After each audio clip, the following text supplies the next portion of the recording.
आजच्या या व्हिडिओमध्ये ना आपण विवोचा जो V70 चा जो स्मार्टफोन आहे ना त्या स्मार्टफोनला कम्पेअर करणार आहे V60 च्या स्मार्टफोन सोबत. लिटरली ह्या दोन्ही स्मार्टफोन मध्ये ना तेवढाच डिफरन्स आहे जेवढे V70 आणि V70 इलाइटच्या स्मार्टफोन मध्ये होता. सगळ्यात पहिल्यांदा आपण या दोन्ही स्मार्टफोनच्या बेसिक व्हेरियंटची जर का प्राइस बघितली तर V60 च्या स्मार्टफोनच्या बेसिक व्हेरियंटची प्राइस आहे 36,999 आणि V70 च्या स्मार्टफोनच्या बेसिक व्हेरियंटची प्राइस आहे 45,999. या दोन्ही स्मार्टफोनचे डिस्प्ले जर का बघितले तर V60 चा जो स्मार्टफोन आहे ना त्या स्मार्टफोन मध्ये 6.5 इंचचा फुल HD डिस्प्ले मिळतो विथ 120 Hz चा रिफ्रेश रेट. V70 च्या स्मार्टफोन मध्ये 0.2 इंचने कमी डिस्प्ले मिळतो म्हणजे की 6.5 इंचचा फुल HD AMOLED डिस्प्ले मिळतो यामध्ये पण 120 Hz चा रिफ्रेश रेट. आणि लिटरली या दोन्ही स्मार्टफोन मध्ये बॅटरी पण सेम मिळते 6500 मिली एम्पियर ची बॅटरी मिळते या दोन्ही स्मार्टफोन मध्ये. पण दोन्ही स्मार्टफोनचा जो बॅटरी बॅकअप आहे ना तो फक्त वेगळा आहे. V60 चा जो स्मार्टफोन आहे ना तो 12 तासांचा तुम्हाला बॅटरी बॅकअप देतो आणि V70 चा जो स्मार्टफोन आहे ना तो तुम्हाला 15 तासांचा बॅटरी बॅकअप देतो. हे जे दोन्ही स्मार्टफोन्स आहेत ना ते 90 वॉटच्या फ्लॅश चार्जरने सपोर्ट करतात.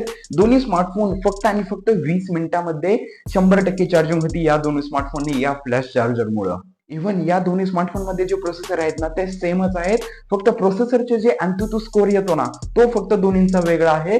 आणि V60 च्या प्रोसेसरचा AnTuTu स्कोर येतो 1,06,885 आणि V70 चा AnTuTu स्कोर येतो 14,37,885. या दोन्ही स्मार्टफोनच्या कॅमेरामध्ये पण छोटासाच डिफरन्स आहे. जसं की या दोन्ही स्मार्टफोन मध्ये 50 मेगापिक्सेलचा प्रायमरी कॅमेरा मिळतो, 8 मेगापिक्सेलचा अल्ट्रा वाईडचा कॅमेरा मिळतो आणि 50 मेगापिक्सेलचा टेलिफोटोचा कॅमेरा मिळतो. पण या दोन्ही स्मार्टफोनच्या कॅमेरामध्ये डिफरन्स काय आहे तो म्हणजे की या दोन्ही स्मार्टफोन मध्ये जो फ्रंट कॅमेरा आहे 50 मेगापिक्सेलचा दोन्ही स्मार्टफोन मध्ये मिळतो आणि वाईड अँगल लेन्स तुम्हाला फक्त V60 च्या स्मार्टफोन मध्येच मिळते. V60 चा जो स्मार्टफोन आहे त्या स्मार्टफोनची प्राइस जरी कमी असली तरी वाईड अँगल लेन्स प्रोव्हाइड करता V60 चा स्मार्टफोन. आणि या दोन्ही स्मार्टफोनची जी कॅमेराची इमेज आहे, जी स्मार्टफोनची क्वालिटी आहे या स्मार्टफोनच्या कॅमेराची ती तुम्ही स्क्रीनवर नक्की बघू शकता. पण जर का तुम्हाला स्पेशली वेगळी तुम्हाला जर का या दोन्ही स्मार्टफोनच्या कॅमेराची क्वालिटी चेक करायची असेल, व्हिडिओच्या कॅमेराची क्वालिटी जर का चेक करायची असेल तर डिस्क्रिप्शन मध्ये मी लिंक देतो, तिथून जाऊन तुम्ही या दोन्ही स्मार्टफोनच्या कॅमेराची क्वालिटी नक्की चेक करू शकता. दोन्ही स्मार्टफोनचे नाईट पोर्ट्रेट्स बघा, नॉर्मल पोर्ट्रेट्स बघा. जर का इव्हन कॅमेराची जरी क्वालिटी बघितली तर दोन्ही 99% तर सेमच मिळतील तुम्हाला. या दोन्ही स्मार्टफोनचे प्रॉज आणि कॉन्स जर का बघितले, V60 चा स्मार्टफोन लाईट वेट स्मार्टफोन आहे. या स्मार्टफोन मध्ये ना तुम्हाला एक्सटेंडेड सॉफ्टवेअर सपोर्ट पण मिळतो. V70 च्या स्मार्टफोनची लुक आणि डिझाईन जर का बघितले तर V60 पेक्षा ना नक्कीच चांगली आहे.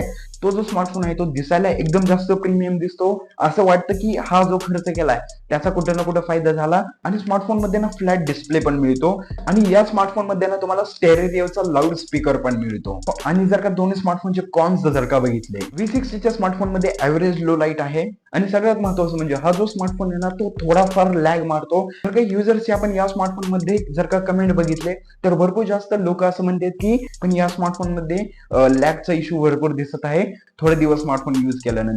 तर ही गोष्ट कुठे ना कुठे व्हायला नव्हती पाहिजे. आणि V70 च्या स्मार्टफोन मध्ये जी लो लाईट आहे त्याची इम्प्रुव्हमेंट नक्की व्हायला पाहिजे होती कुठे ना कुठं. त्या स्मार्टफोन मध्ये लो लाईट वरती थोडंफार जास्त काम केलं पाहिजे होतं. तर ऑल ओव्हर हे जे दोन्ही स्मार्टफोन्स आहेत ना ते प्राइसच्या अनुसार खरंच खूप चांगले आहेत. पण V60 च्या स्मार्टफोन मध्ये लुक आणि डिझाईन थोडीशी चांगली पाहिजे होती आणि लो लाईट कॅमेरा मध्ये चांगलं काम केलं पाहिजे होतं V70 च्या स्मार्टफोन मध्ये थोडंसं अजून. आणि सगळ्यात महत्वाचं म्हणजे V70 च्या स्मार्टफोनची इतकी प्राइस नव्हती पाहिजे. तर हा मित्रांनो या दोन्ही स्मार्टफोन बद्दल जी पण मला सगळी माहिती होती ती मी तुम्हाला सांगण्याचा नक्की प्रयत्न केलेला आहे. तर आय होप मित्रांनो हा जो व्हिडिओ आहे ना तो तुम्हाला नक्कीच आवडला असेल तर या व्हिडिओला नक्की एक लाईक करा. जर का तुम्हाला व्हिडिओ थोडासा जास्त आवडला असेल तर चॅनलला सबस्क्राईब पण नक्की करा. भेटूयात अशाच एक नेक्स्ट तडकत्या व्हिडिओ कंटेंट सोबत. तोपर्यंत नक्की लक्षात ठेवा. Ta-ta bye bye, good bye.